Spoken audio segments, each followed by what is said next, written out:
श्रद्धालु धर्मनिष्ठ श्रोताओं को संबोधित श्री का जय जिनेन्द्र नमस्कार। आत्मानंदी अनंत सिद्ध अरिहंत आचार्य श्री उपाध्याय जी लोक विराजित साधु साध्वीगण सारे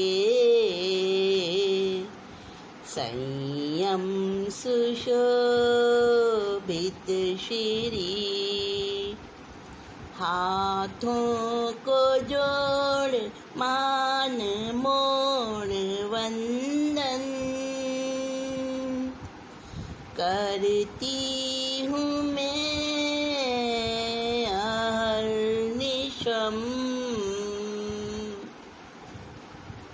संबोधि दान दे दो प्रभु कृपालु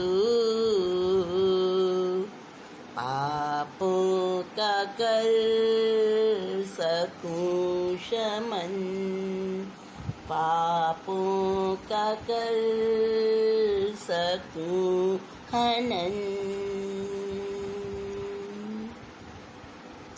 पंच परमेष्टि भगवंतों को सर्वज्ञ सर्वदर्शी चरम तीर्थेश प्रभु महावीर को कोटि कोटि वंदन अभिवंदन। उन्हीं के पाठानुक्रम पर विराजित समस्त पंच महावतारी आचार्य भगवंतों को गुरु गुरनी को भावपूर्ण भाववंदन।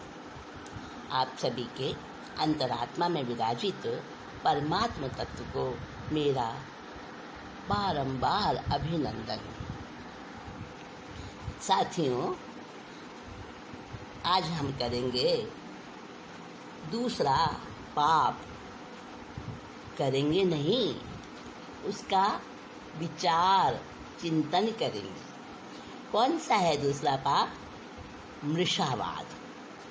पहला नानातिपात और उसका शुक्ल पक्ष यानी कालातिपात से विरति होती है तो दया अहिंसा आती है। और दूसरा पाप अब मृषावाद। मृषावाद यानी कि झूठ बोलना। 10वें कालिक सूत्र में कहा है, जाये सच्चा अवतवा सच्चा मोसाय जमूसा जाये बुद्धे हिमनायना तम न भासेज प्रणवम। अर्थात 4 प्रकार की भाषा बताई है। सत्य भाषा, असत्य भाषा, मिश्र भाषा और व्यवहार भाषा। तो उनमें से धर्मनिष्ठ श्रावक श्राविका साधु साध्वी जो अपने आत्मा का कल्याण करना चाहते हैं, ऐसे सभी भवे जन वो भाषा कौन सी भाषा बोलें और कौन सी टालें। तो कहा कि जो सत्य है परंतु अवक्तव्य है, जो मिश्र है और झूठ है, जो ज्ञानियों के द्वारा जानी गई है कि ये गलत है, ऐसी उस भाषा को विद्वान प्रज्ञावान अपनी आत्मा का हित चाहने वाला कभी ना बोले। अब 4 भाषाओं में से सत्य भाषा और व्यवहार भाषा 2 भाषा बोलने के काबिल हैं और बाकी मिश्र और झूठ यानी असत्य, ये दोनों ही बोलने योग्य नहीं है। साथ में और भी विवेक रखना होता है।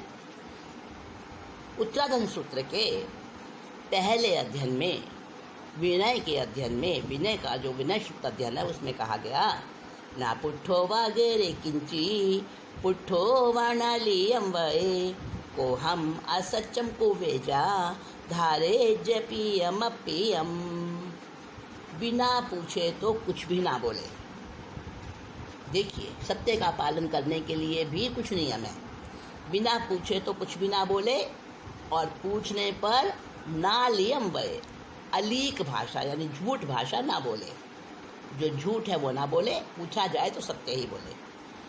और क्रोध को असत्य ही कर दे, अर्थात क्रोध को तो हटा दे, और प्रिय और अप्रिय दोनों को समझकर सहना सीखे तो वह विनीत कहलाता है। इसके साथ ही ज्ञानियों ने फरमाया है कि झूठ बोलने वाला कैसा पाप बांधता है आत्मा के साथ, और झूठ को कहा है वचन का दुरुपयोग, क्योंकि वचन की शक्ति, भाषा की शक्ति सिर्फ एक मनुष्य को मिली है। देखिए, बेइंद्रिय जीव जिसके स्पर्श इंद्रिय यानी शरीर होता है, और रसना इंद्रिय यानी के जिह्वा भी होती है, मुंह भी होता है। बेइंद्रिय जीव से शुरू होकर पंचेंद्रिय तक एक एक इंद्रिय बढ़ती जाती है। तो बेइंद्रिय जीव जो बोलता है उसको भी वचन की शक्ति प्राप्त है। परंतु क्या आपने कभी शंख को, सीपी को, मोती को और लट को, इन सबको बोलते हुए सुना है क्या? नहीं ना। इनको बोलने की शक्ति होती है, बेइंद्रिय जीव होते हैं, परंतु बोलने की शक्ति होते हुए भी इनके पास भाषा नहीं होती। और 5 इंद्रिय वाले यानी पशु पक्षी वो भी बोलते हैं। और आज तो यंत्रों द्वारा विज्ञान ने ऐसी विकसित व्यवस्था खोज ली है, आविष्कार कर लिया है कि जिससे वो पशु या पक्षी क्या कह रहा है वो पता चल सकता है उनकी ध्वनि तरंगों द्वारा। लेकिन वो सुविधा सबके पास हर समय उपलब्ध नहीं होती है, तो हम पशु पक्षी की भाषा नहीं समझते हैं। पहले पुराने समय में तो कहते हैं वृक्ष भी बोलते थे, पशु पक्षी तो क्या, उनकी भी, वृक्षों की भी भाषा समझी जाती थी। पर आज वो स्थिति नहीं है। आज 5वां आरा चल रहा है, कलयुग चल रहा है। तो वचन जिसके अंदर व्यावहारिकता हो, विवेक हो, और जिसके अंदर चित्र विचित्र सत्य को जोड़ने की योग्यता हो, निपुणता हो, वह है वचन। वचन और प्रवचन में भी अंतर है। ज्ञानियों के प्रवचन होते हैं और सामान्य व्यक्ति का वचन होता है। वचन समझिए जैसे कोई भी बोलता रहे। उदाहरण दिया है शास्त्रों में कि जिस प्रकार से घंटाघर में लगी हुई जो घड़ी होती है, और उसका जब टंका बोलता है तो उसको सब बड़े ध्यान से सुनते हैं, और बाकी कोई कितनी भी बकबक करता रहे कौन सुनता है। और सारे लोग बोलते हैं तो कोई नहीं सुनता। और जब जज बोलता है, जज फैसला सुनाने के लिए, उस वक्त उसके वचन को कितने गौर से सुनते हैं सब। तो इसी तरह से वचन है सामान्य और प्रवचन है विशेष, प्रकृष्ट। तो कहा ज्ञानियों ने कि झूठ बोलना क्या है? वचन योग का दुरुपयोग है।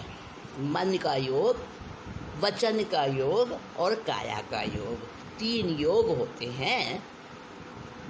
और हमारे पास, मनुष्यों के पास, तीनों ही योग हैं। तीनों से हम जुड़े हैं। जब हम कुछ बोलते हैं तो हम वचन योग से जुड़े हुए होते हैं। जब हम शरीर से कुछ करते हैं तो हम काय योग से जुड़े होते हैं। जब हम दिमाग से, माइंड से कुछ सोचते हैं तो हम मन योग से जुड़े होते हैं। तो कहा, वचन योग का दुरुपयोग है भव्यों मिथ्या भाषण। वचन योग का दुरुपयोग है भव्यों मिथ्या भाषण। मृषावाद है पाप भयानक समझाते ज्ञानी जन। सारे पापों का दोषी बनता झूठ बोलने वाला। चुगलखोर कपटी खुशामदी हिंसक चोर कराला। कहते हैं कि जो झूठ बोल रहा है वो अपने वचन योग की शक्ति का मिसयूज कर रहा है, दुरुपयोग कर रहा है। इसलिए मिथ्या भाषण, गलत, झूठ, दो अर्थ वाला या किसी को फंसाने वाला, हिंसाकारी, घातकारी, मर्मकारी, शास्त्र के विरुद्ध निंदा वाला, बहुत सारी बातें बताई हैं। 7वां अध्ययन 10वें कालिक का, वो तो पूरा ही इसी बात का वर्णन कर रहा है। 10वें कालिक सूत्र का 7वां अध्ययन, जिसका नाम है सुवक्क शुद्धि, अर्थात वाक्य की शुद्धि, बोलने की सही रीति, कैसे बोलें, क्या बोलें, कब बोलें और कब ना बोलें, मौन हो जाए। तो बोलना एक कला है, कब बोलना और कब चुप रहना। तो झूठ बोलने वाला बोलता है परंतु अपने वचन का दुरुपयोग करता है, सारे पापों का दोषी बन जाता है। और देखो, झूठ बोलकर जितने कर्म बांधता है, कौन कौन होता है झूठ बोलने वाला? हिंसक होता है, हिंसाकारी। जरूर वो झूठ बोल रहा है तो किसी को कष्ट पहुंचाएगा, रणाती पात भी उसके साथ जुड़ा होगा। खुशामदी यानी बटरिंग करने वाला, चमचागिर और कपट करने वाला, और चुगलखोर, चुगली करने वाला, ये कभी भी झूठ से बच नहीं सकते। सत्य बोलने का नहीं साहस, मौन तभी हो जाना। झूठ बोलकर आत्मा को तुम भारी नहीं बनाना। कहा कि अगर सच बोलने की हिम्मत नहीं है, साहस नहीं है, तो चुप हो जाना, मौन हो जाना, परंतु झूठ मत बोलना, क्योंकि झूठ बोलोगे तो आत्मा भारी बन जाएगी। और संस्कृत के कवियों ने शार्दुल विक्रीडित छंद में बड़ी सुंदरता से वर्णन किया है।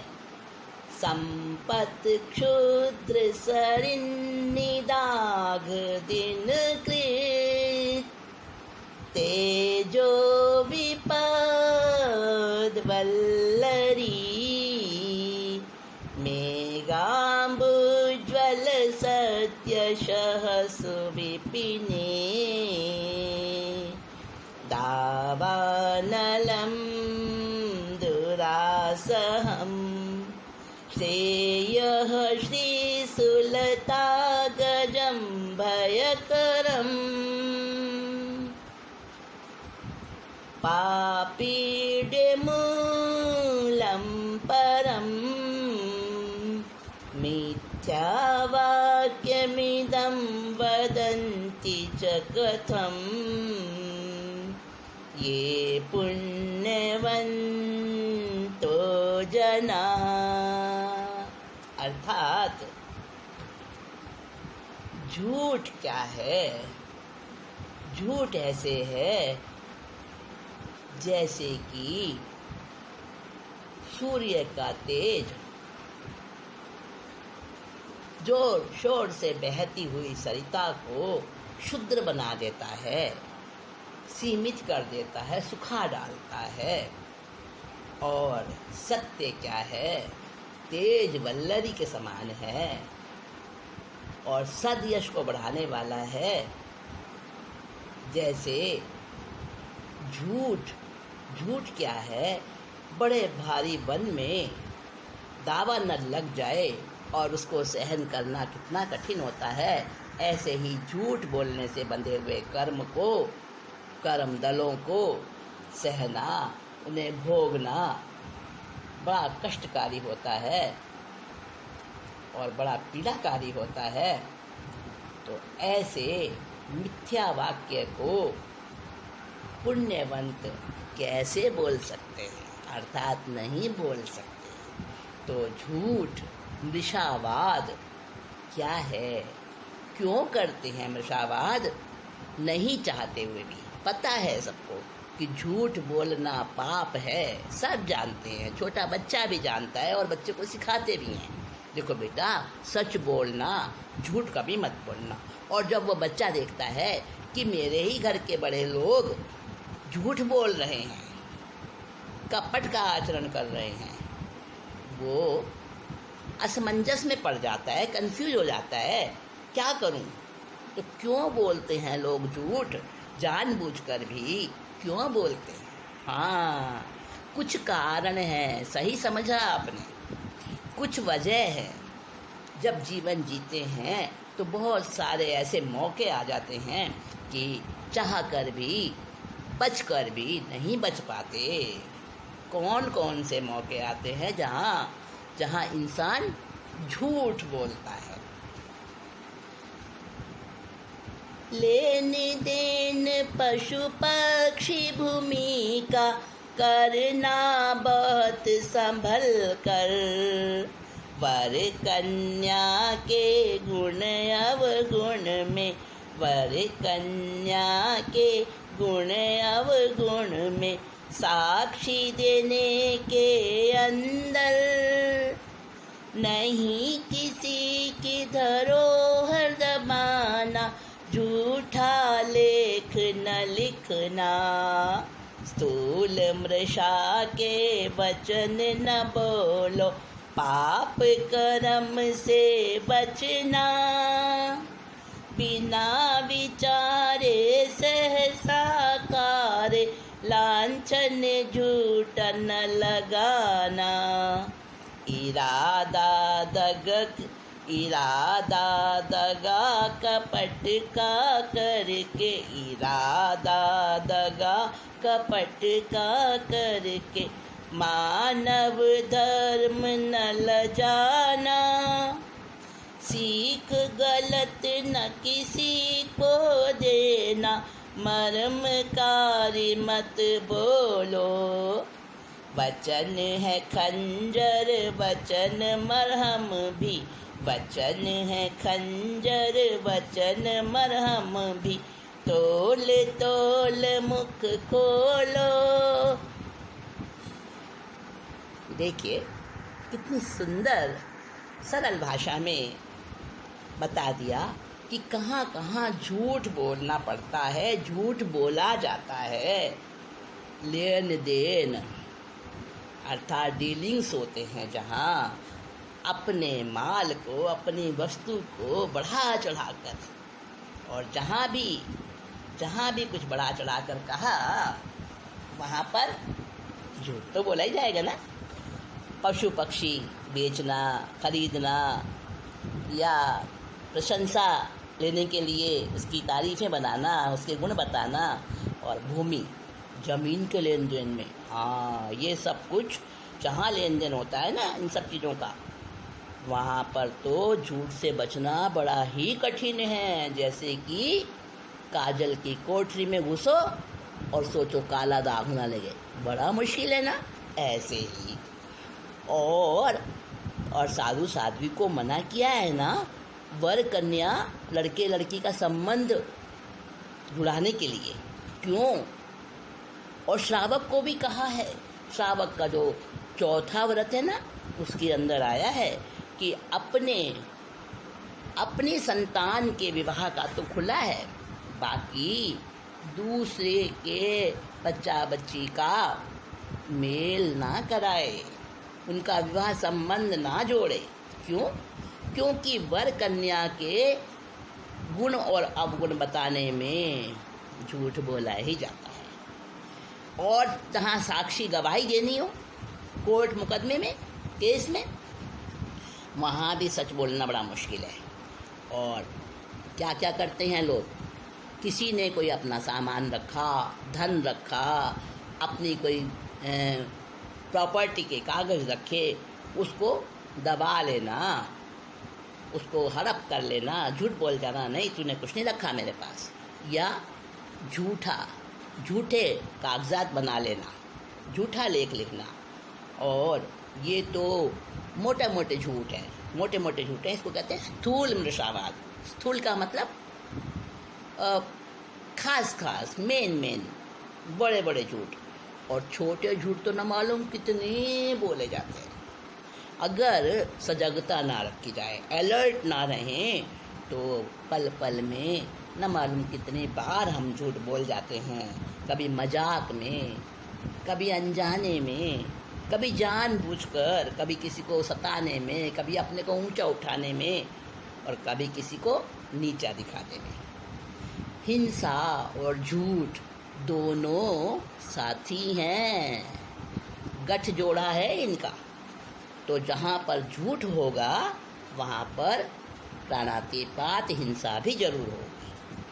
तो इसलिए एक के साथ दूसरा पाप, कहते हैं ना कि एक खरीदो और एक आपको फ्री मिले, तो ऐसे मृषावाद के साथ हिंसा भी चली आती है, ध्यान रखना।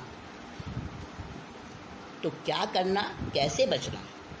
बिना विचारे सहसा कारे, लांछन झूठा लगाना, इरादा दगा कपट का करके मानव धर्म लजाना।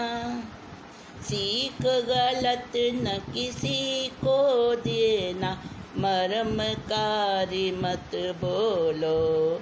वचन है खंजर वचन मरम भी, तोल तोल मुख खोलो। सावधानी रखने को कहा है ज्ञानियों ने कि बिना विचारे, अचानक से किसी के बारे में जल्दी से कोई टिप्पणी नहीं करनी, कोई मतलब एकदम रिमार्क नहीं दे देना। जैसे मान लीजिए युवक युवती कोई हैं, चाहे वो भाई बहन भी हों, और उनको देखकर फट से गलत बात बोल देनी, नहीं, एकदम से नहीं बोलना। सहसाकार माने बिना विचारे, किसी को झूठा कलंक नहीं लगाना, जो दोष नहीं देना, मरमकारी मत बोलना। और ध्यान रखना कि कपट का इरादा करके किसी के साथ झूठा आरोप, झूठा आचरण कभी ना करना। कभी किसी को गलत सीख मत देना, मरमकारी ना बोलना, क्योंकि वचन खंजर भी हैं और वचन मरहम भी हैं। खंजर पता है, चाकू छुरी जो मार डालते हैं, प्राणों की हानि करते हैं। तो वचन से भी प्राणों की हानि होती है।